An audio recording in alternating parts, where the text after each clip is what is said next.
Hello everyone, I hope you all are doing good. I am doing great as well. तो आज का जो हमारा डिस्कशन का टॉपिक है वो है trade discount, cash discount and उनका अकाउंटिंग एस्पेक्ट। देखिए, दो तरीके का डिस्काउंट्स हम लोग अवेल कर सकते हैं या ऑफर कर सकते हैं डिपेंडिंग अपॉन द सर्कमस्टेंस कि हम लोग सेलर है या बायर है। They are trade discount and cash discount. एक एग्जांपल लेते हैं। सपोज आप किसी बैग के शॉप में जाते हो to buy a bag and आप सेलर को पूछते हो कि मेरे को एक पर्टिकुलर स्पेसिफिकेशन का बैग परचेज करना है, तो इसका प्राइस क्या पड़ेगा। शॉपकीपर आपको कोट करता है 1000 रुपीज पर बैग। नाउ आप शॉपकीपर को पूछते हो कि अगर हम एक बैग नहीं पर 10 बैग्स परचेज करें, if I don't buy one bag a single bag but I buy 10 bags, then price क्या पड़ेगा। Shopkeeper replies that if you buy 10 bags I will offer you price of से about 900 rupees. तो ये जो price का reduction हो रहा है from 1000 rupees to 900, this difference 100 rupees is called trade discount. हम लोगों को डिस्काउंट क्यों मिल रहा है?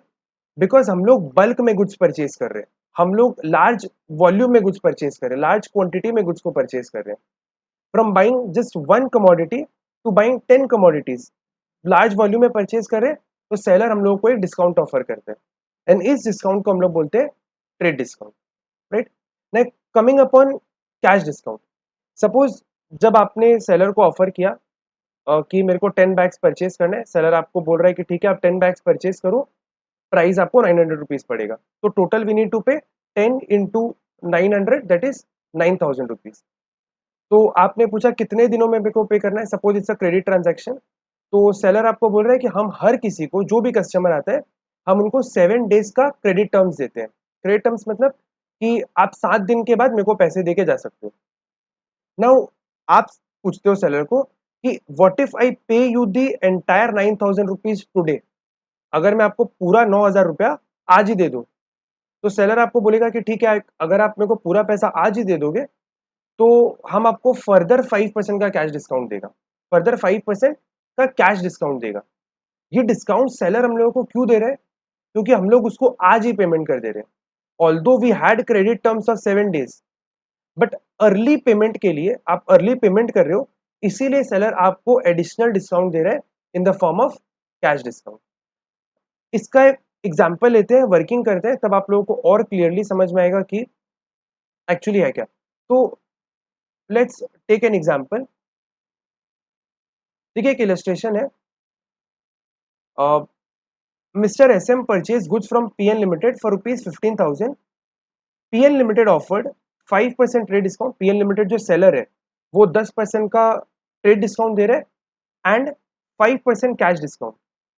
इफ कैश डिस्काउंट कब मिलेगा? अगर आप पेमेंट कर देते हो 7 दिन के अंदर अंदर, if you make payment with in 7 days. तो एसएम ने क्या किया? Paid the amount due with in 5 days. जो अमाउंट ड्यू बनता है उसने 5 दिन के अंदर पेमेंट कर दिया। तो कैन वी से कि मिस्टर एसएम ने कैश डिस्काउंट को अवेल किया? यस, क्योंकि क्रेडिट टर्म 7 डेज का था, आपको 7 डेज में पेमेंट करना था, पर आपने उसको 5 डेज के अंदर अंदर ही पेमेंट कर दिया। Hence SM can avail cash discount. अब इसका वर्किंग देखना बहुत जरूरी है। तो what is the list price? List price is rupees 15,000। Right. इसमें से हम लोग माइनस करते हैं ट्रेड डिस्काउंट। ट्रेड डिस्काउंट का rate was 10%, that makes it 15,000 का 10%। हम लोग हमेशा लिस्ट प्राइस पे ट्रेड डिस्काउंट को कैलकुलेट करते हैं, तो दैट इज 1500। इसको हम लोग जब सब्सट्रैक्ट करेंगे वी गेट 13,500। नाउ इस फिगर से हम लोग माइनस करते हैं cash discount. Cash discount which was at the rate of 5% makes it 675। And हम लोग इससे अगर माइनस करेंगे इसको, तो व्हाट वी गेट इज 12825। तो 15,000 रुपीज का पहले प्रोडक्ट था, लिस्ट प्राइस मतलब टैग में लगा हुआ था, आप ऐसा मान सकते हो। आपने बल्क गुड्स परचेज किया तो वो आपको अलग से 10% का डिस्काउंट दे रहे हैं। 7 डेज का पेमेंट का टाइम था, पर आप 5 डेज के अंदर अंदर पेमेंट कर रहे हो, तो वो आपको अलग से कैश डिस्काउंट दे रहे हैं। Ultimately what we need to pay PN limited is 12825 final payment. Right. Now सबसे इंपॉर्टेंट चीज यहाँ पे ये समझने का है कि अकाउंट्स में जब हम लोग ट्रेड डिस्काउंट कैलकुलेट करते हैं, हम लोग उसका अकाउंटिंग नहीं करते। हम लोग अकाउंट्स में कहीं भी ट्रेड डिस्काउंट के नाम से कोई लेजर, कोई अकाउंट क्रिएट नहीं करते। We don't show trade discount as part of our accounts. हम लोग खाली उसका अफेक्ट ले लेते हैं। We subtract it from the list price. Purchase का वैल्यू हमारा कम हो जाएगा। हम लोग ये बोलेंगे कि हमारा परचेज प्राइस 15,000 नहीं है, our purchase price is 13,500। We take the affect of trade discount but we do not subtract it. हम लोग उसको we do not reflect it in the account. तो इसका अगर हम आप लोगों को जर्नल बताएं तो इसका देखिए दो तरीके से जर्नल हो सकता है। देखिए एक तो जर्नल तब होगा जब आप गुड्स को परचेज कर रहे हो, क्योंकि देखिए आप लोग को समझ सकते होगे कि ये दो डिफरेंट डेट्स में ट्रांजैक्शन हो रहे हैं। एक ट्रांजैक्शन हो रहा था जब गुड्स परचेज या सेल किया जा रहा था, एंड एक और ट्रांजैक्शन है जहां पे फाइनल पेमेंट किया जा रहा है या फाइनल पेमेंट रिसीव किया जा रहा है। तो ये दो डेट्स में ट्रांजैक्शन को हम लोगों को बाइफरकेट करना पड़ेगा। तो सबसे पहला, on the date of purchase.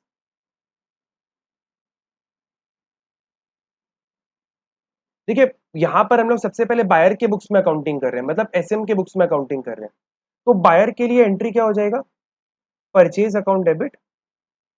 Trade discount को हमको दिखाना नहीं है। Purchase account debit to trade transaction है, क्योंकि आज तो हमको नहीं पता ना कि हम 7 डेज में पेमेंट कर पाएंगे कि नहीं कर पाएंगे। तो आज तो हमने क्रेडिट पे ही परचेज किया है। तो purchase account debit, purchase account debit to PN limited. Correct. Now amount will not be 15,000 because हमारा परचेज का वैल्यू कम हो चुका है। हमारा परचेज का वैल्यू इज 13,500। तो we'll record it at 13,500। Correct. Now on the date of payment,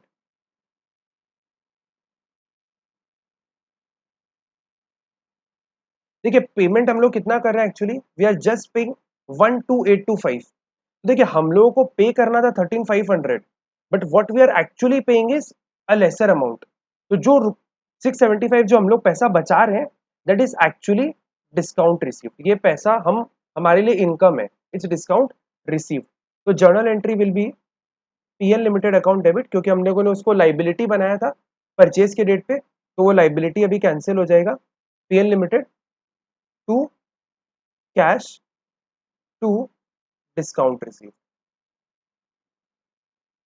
आप कैश बैंक कुछ भी लिख सकते हो, whatever as the case में भी। तो कैश का amount is 12,825, 12,825 and discount we have availed is 675, तो 675। नरेशन नरेशन आप अपने हिसाब से उसको लिख सकते हो। तो कोई भी ट्रांजैक्शन आपको ये देखना पड़ेगा कि क्या purchase date and payment date same है कि डिफरेंट है। अगर सेम है तो फिर यहीं पे आप लोग एडजस्टमेंट कर सकते थे, फिर पीएन लिमिटेड नहीं आएगा, फिर यहीं पे आपको डिस्काउंट और कैश रिकॉर्ड करना पड़ेगा। बट अगर purchase date and payment date different है तो आपको अपने ट्रांजेक्शन को बाइफरकेट करके लिखना पड़ेगा। हो सकता है जब आपको ये क्वेश्चन मिले तो आपको डेट्स वगैरह मेंशन हो, तो वहां से भी देख के आप लोग कंक्लूड कर सकते हो कि हाँ परचेज एक दिन हुआ है एंड पेमेंट एक और दिन हुआ है। नाउ सेलर के बुक्स में क्या अकाउंटिंग होगा? देखिए same on the purchase date. Purchase date पे क्या होगा? एसएम अकाउंट डेबिट, क्योंकि हम लोग को हमारे लिए एसएम डेटर है, हमको पैसा रिकवर करना है एसएम से। तो SM limited account debit to sales account. Amount is again same 13,500, क्योंकि सेलर डिस्काउंट ऑफर कर रहे हैं, तो जो उसका सेल्स वैल्यू 1,500 होता, that will drop down to 13,500। Now on payment date. Payment date, देखिए सेलर कितना रुपए रिकवर कर सकता था? 13,500। But now what ultimately he is realising is 12,825। तो ये जो ड्रॉप है फ्रॉम 13,500 टू 18,825, वो सेलर के लिए एक्चुअली एक्सपेंस है। पहले ज्यादा पैसा मिलने वाला था, अभी कम पैसा मिल रहा है। तो जो डिफरेंस का अमाउंट है वो सेलर के लिए इट्स अ एक्सपेंस, और उसको हम लोग डिस्काउंट अलाउड के नाम से रिकॉर्ड करेंगे। तो journal entry will be bank या फिर cash account debit as the case में भी, जैसे पैसा मिलता है डिस्काउंट अलाउड, क्योंकि एक्सपेंस है हम लोग उसको डेबिट कर देंगे। Discount allowed account debit to ये जो एसएम है, जो हमारा डेटर था पहले एसेट था, अभी हम लोग क्रेडिट करके इसको कैंसिल आउट कर देंगे। तो दिस विल बी 13,500। कैश हम लोगों को 12,825 मिल रहा है एंड हम 675 का डिस्काउंट ऑफर कर रहे हैं and narration is a must. तो देखिए इस पॉइंट ऑफ टाइम में एक इम्पॉर्टेंट क्वेश्चन को एड्रेस करना बहुत जरूरी है, that why we don't record trade discount separately. हम उसका एक अलग से नाम या एक अलग से अकाउंट क्यों नहीं दिखाते? देखिए इसका एक सिंपल रीजन है। Let's take an example. Suppose हमारे पास दो तरह के बिजनेसमैन हैं, this is A and this is B. जो ए है उनका बिजनेस एक लार्ज स्केल बिजनेस है, वो ह्यूज वॉल्यूम में गुड्स को प्रोडक्शन करते हैं, ह्यूज वॉल्यूम में गुड्स को सेल करते हैं। तो ऑब्वियसली वो गुड्स को लार्जर क्वांटिटी में भी, बल्क क्वांटिटी में भी परचेज करते हैं, क्योंकि इनके लिए बल्क क्वांटिटी में अपने रॉ मटेरियल को या फिर परचेज करना इनके बिजनेस का प्री रिक्विजिट है, एक रिक्वायरमेंट है इनके बिजनेस के वॉल्यूम को देखते हुए। बट जो बी है उनका बिजनेस एक स्मॉल स्केल बिजनेस है, मतलब वो छोटे वॉल्यूम में गुड्स को प्रोडक्शन करते हैं, छोटे वॉल्यूम में उनका सेल है। तो वो गुड्स जब परचेज करते हैं, प्रोक्योर करते हैं, तो वो स्मॉलर क्वांटिटीज में अपने रॉ मटेरियल को प्रोक्योर करते हैं। देखिए जो मिस्टर ए है, इनके लिए ट्रेड डिस्काउंट अवेल करना बहुत ईजी है। Every time he makes a purchase, he orders goods in always in a bulk quantity, तो इनको हर बार ट्रेड डिस्काउंट मिल जाता है। बट वेयर एज जो बेचारे मिस्टर बी है, जिनका बिजनेस छोटा है, जिनका स्केल ऑफ बिजनेस काफी छोटा है, उनके लिए ट्रेड डिस्काउंट अवेल करना is a difficult aspect. Why? क्योंकि उनका बिजनेस ही छोटा है, उनको बड़े ऑर्डर्स ही नहीं है उनके पास। तो ये जो डिस्काउंट है, ट्रेड डिस्काउंट, ये एक अर्नड डिस्काउंट नहीं है, ये कोई कमाया हुआ डिस्काउंट नहीं है। जिनका बिजनेस बड़ा है वो इसको अवेल कर सकते हैं, जिनका बिजनेस बड़ा नहीं है वो इसको अवेल नहीं कर सकते। टेकिंग दैट एस्पेक्ट, अगर इस तरीके के डिस्काउंट को लिखना अलाउ कर दिया जाए, तो जो हमारा बुक्स ऑफ अकाउंट्स है, बड़े बिजनेस वाले के बुक्स ऑफ अकाउंट्स में हमेशा एक बहुत बड़ा इनकम दिखेगा in the name of trade discount. उनका इनकम, उनका प्रॉफिट अननेसेसरीली इन्फ्लेट हो जाएगा, अननेसेसरीली उनका प्रॉफिट बड़ा दिखने लग जाएगा, because of his volume of business and because of huge quantities purchase eight a time, क्योंकि उन्होंने ट्रेड डिस्काउंट हर बारी अवेल किया है। वेयर एज एक स्मॉल बिजनेस के बुक्स ऑफ अकाउंट्स में इस तरीके के इनकम को रिफ्लेक्ट करना बहुत मुश्किल है, क्योंकि वो अवेल ही नहीं कर पा रहे हैं। तो हमें कभी भी बुक्स ऑफ अकाउंट्स में ट्रू एंड फेयर पिक्चर नहीं दिखने वाले। दो लोगों के जब हम अकाउंट्स को कंपेयर करेंगे, मान लीजिए बिग एंड स्मॉल दोनों सेम इंडस्ट्री को बिलोंग करते हैं, जब हम इनके फाइनेंशियल्स को, बुक्स ऑफ अकाउंट्स को कंपेयर करेंगे, तो comparability might get violated, right? Now the point is, why do we record then cash discount? क्योंकि देखिए कैश डिस्काउंट ना अर्नड डिस्काउंट है। Let me explain why. Suppose mister A ने 100 करोड़ का goods purchase किया एंड बी ने at a time 1 crore का goods purchase किया। तो जो सेलर है उसने बी को ट्रेड डिस्काउंट तो मना कर दिया कि हम आपको ट्रेड डिस्काउंट नहीं दे सकते, बट हाँ कैश डिस्काउंट तो वॉल्यूम पे डिपेंडेंट है ही नहीं, आप टाइमली पेमेंट करो और कैश डिस्काउंट ले लो। तो इन दोनों ने कैश डिस्काउंट को अवेल किया। नाउ सी, अगर सपोज मिस्टर बी 7 दिन बाद पेमेंट करते या 7th डे पे पेमेंट करते, तो भी seller would have accepted it, क्योंकि वो तो खुद ही आपको 7 दिन का सपोज क्रेडिट टर्म्स दे रहे हैं। इंस्टेड मिस्टर बी चोज कि नहीं, मैं सेम डे पेमेंट करूंगा and I avail the cash discount. Had the situation been कि be trade discount, cash discount avail नहीं करता, सेम डे पेमेंट अगर वो नहीं करता, तो what were the options with mister B? हो सकता है mister B could have invested this 1 crore rupees, से फॉर एग्जांपल 7 डेज का कोई कोई डिपॉजिट कर लेते बैंक में, कोई छोटा मोटा कोई इन्वेस्टमेंट कर लेते। Suppose that investment earned 8% per annum. तो फॉर 7 डेज, अगर आप इसको 7 डेज का कैलकुलेशन करोगे, the interest divide by 365, it's रफली around 1 crore into 7% into 7 divided by 365, that makes it approximately 13,424. It's roughly 13,000 424। इस इनकम को वो फॉरगो करके, इस इनकम को अवेल नहीं करके वो इस कैश डिस्काउंट को अवेल कर रहे हैं। Same goes for mister A, अगर वो आज पेमेंट कर रहे हैं तो वो एक बड़ा सा इनकम फॉरगो कर रहे हैं और उस कैश डिस्काउंट को अवेल कर रहे हैं। Since it's a earned discount, हमने इस डिस्काउंट को एक्चुअली कमाया है by sacrificing something and paying early.